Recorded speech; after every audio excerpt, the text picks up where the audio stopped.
নমস্কার বন্ধুরা, ব্যাংক নিফটির একটা উইকলি অ্যানালিসিস আপনাদের স্বাগত। এই উইকে আমরা 22 থেকে 26 মের অ্যানালিসিস করব।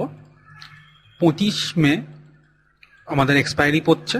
এই এক্সপায়ারিটা উইকলি এক্সপায়ারিও আবার মান্থলি এক্সপায়ারিও। মান্থলি এক্সপায়ারি তার মানে সব ফিউচার অপশনসের যত স্টকস আছে প্লাস ইন্ডিসেস আছে সব ইনক্লুডিং ফিউচার্স অ্যান্ড অপশনস সব এই দিন এক্সপায়ার হবে।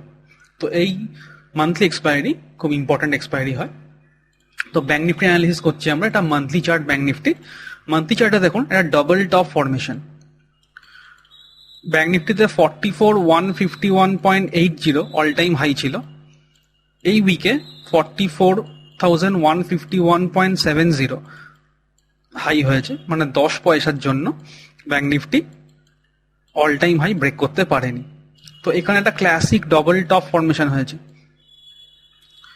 উঠে আসার পর একটা ক্লাসিক ডাবল টপ ফরমেশন। এবার এখান থেকে দেখতে হবে যে কোন দিকে ব্যাংক নিফটি যায়।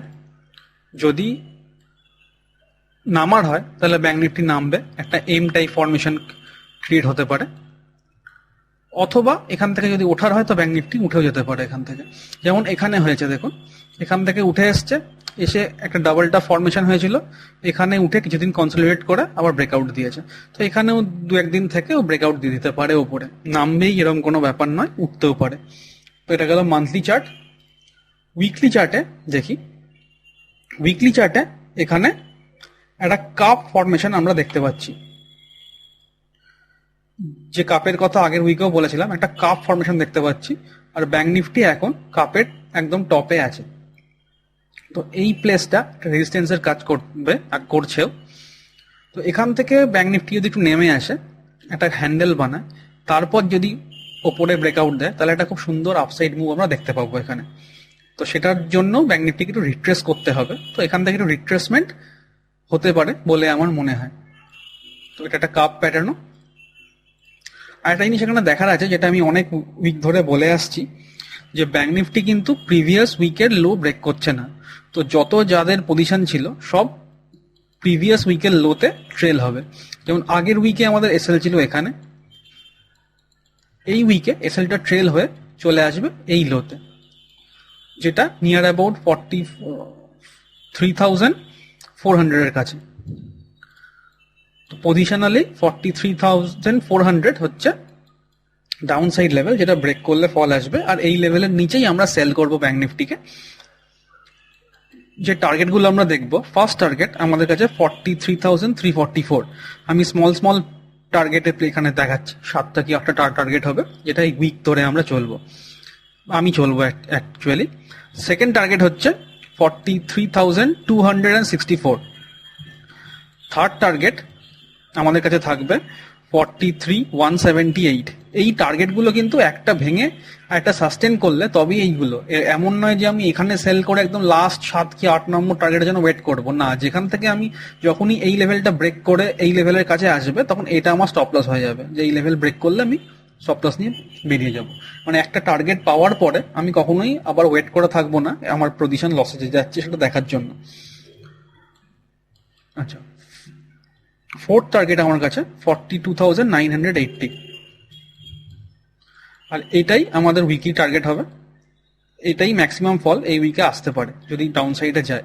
কিন্তু এর নিচে যদি সাস্টেন করে যায় ব্যাংক নিফটি, তাহলে পরের টার্গেটগুলো খুলবে, যেগুলো 42,855, তার নিচে 42,400, অ্যান্ড নাম্বার 7-এ 42,045। এই 7টা টার্গেট আমরা দেখছি। একটা ইচ লেভেল হিট করলে আমরা তারপর ট্রেল করবো স্টপ লস, সেইভাবে আমি নিয়ে যাব। তো এই লেভেলটাই আমি দেখছি, এটা খুব একটা ইম্পর্টেন্ট লেভেল আমার জন্য ক্রিয়েট হচ্ছে। কেন হচ্ছে আমি আরো বলবো।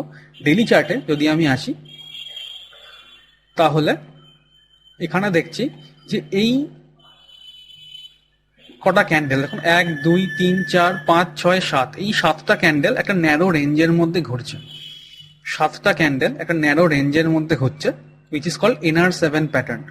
তো এই NR7 প্যাটার্ন যদি অ্যাক্টিভেট হয়, সেটা অ্যাক্টিভেট হবে এই রেঞ্জের বাইরে।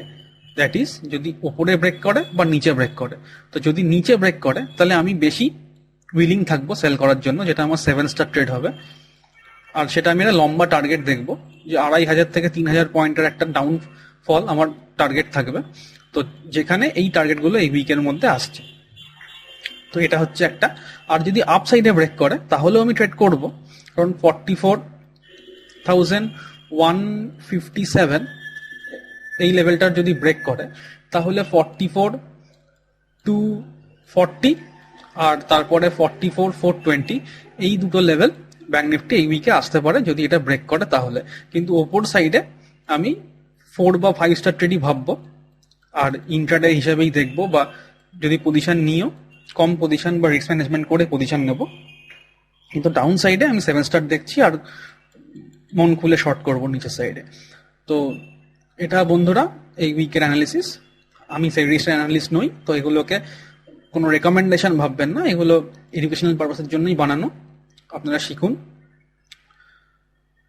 আর নিচে ভিডিওতে কিছু লিঙ্ক দেওয়া আছে, সেই লিঙ্ক দিয়ে আপনারা যদি কোনো অ্যাকাউন্ট খোলেন তাহলে আপনাদের আমাদের প্রিমিয়াম কমিউনিটিতে অ্যাড করে দেওয়া হবে, যেখানে লাইক মাইন্ডেড পিপলের সাথে ডিসকাশন, আমরা ফ্রিতে ট্রেনিং করাই সেইগুলো, প্লাস আমরা রোজই প্রায় কোনো না কোনো ট্রেড, কোনো না কোনো পোস্ট করতে থাকি, সেগুলো ফ্রি, আর সবই ফ্রিতে আপনারা পাবেন। আর ভিডিওটা যদি পছন্দ হয় তাহলে লাইক, শেয়ার, সাবস্ক্রাইব করুন, যাতে আরও ভিডিও আমরা বানাতে এক্সাইটেড থাকি। তো পরের ভিডিওতে আবার দেখা হবে। Good luck and good trading. নমস্কার।